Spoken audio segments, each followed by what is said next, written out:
House of the Dragon is doing a fantastic job of setting up for grief, especially with the knowledge that one character's death is imminent.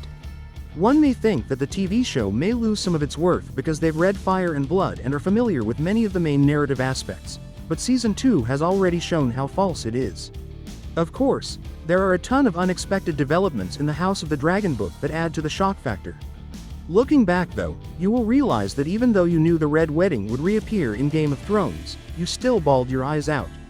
Though the universe created by George R.R. Martin is known for its twists, the people are at the center of the story. The most remarkable aspect of House of the Dragon is not how the most frightening scenes are written, but rather how the least described characters are given interesting context. You would have never thought that you would have such a strong dislike for Kristen Cole or care for King Viserys. The cast of House of the Dragon does an amazing job giving each character a depth, and one character in particular, although being quiet, is moving up my priority ladder. Jacaerys' eventual House of the Dragon death is made more sorrowful by his memory of Harwin Strong. Since actor Harry Collett only took up the part later on in the season, Jacaerys Velaryon didn't have many chances to make an impression. Jace has truly stood out in Season 2, while still being a minor character. His new behaviors show how his trip to the north transformed him. He is still a young child, though mourning the death of his younger brother and assuming responsibility for his home in the absence of his two fathers. The conversation he had with Baela about Ser Harwin Strong was the catalyst that set off pre-grieving for his passing. One facet of the moment is Jace's complete acknowledgement that Harwin is his father, but there's also a crucial emotional component that illustrates his development as a person. Jace lost both of the men he looked up to as father figures when he was a small child. Though he isn't quite ready, Jace has stepped forward to stand beside Rhaenyra in their stead, following in the noble and compassionate footsteps of Ser Harwin and the audacity of Ser Laenor. His attempt to exemplify their greatest traits puts him under tremendous strain that he is ultimately too young to handle, which adds to the tragedy of his death. So how Jacaerys perishes in House of the Dragon and how it has begun to set up.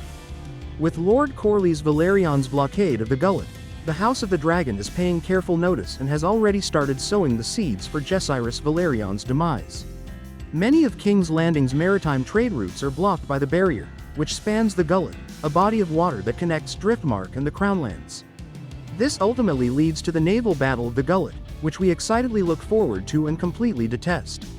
While it is exciting to witness a full-fledged naval combat with dragons, nothing can really prepare me for Jace's demise.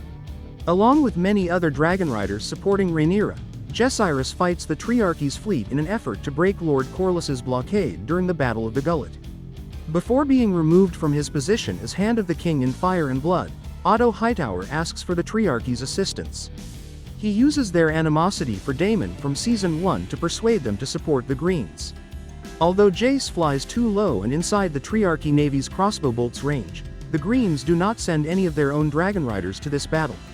So when will Season 3 of House of the Dragon see Jacaerys' death? Season 2 is when the Battle of Rook's Rest is supposed to take place, based on how House of the Dragon is pacing. It is probable that the Battle of the Gullet will be moved to Season 3 given we haven't seen any video of it in any of the trailers. It would probably occur early in the season because the Gullet barrier has been explicitly established and there is still a lot of land for Season 3 to traverse. It's unknown how closely Jace's demise will resemble in the TV series to the novel because House of the Dragon has a history of making small changes to character deaths and fight sequences. That being said, Harry Collett has done an outstanding job creating a compelling persona for Rhaenyra's eldest kid in his sparse appearances. His death is something dreading more than nearly any other in the show, which shows how strong House of the Dragon's cast of characters is in comparison to their literary equivalents. Please like this video and subscribe to my channel. See you soon.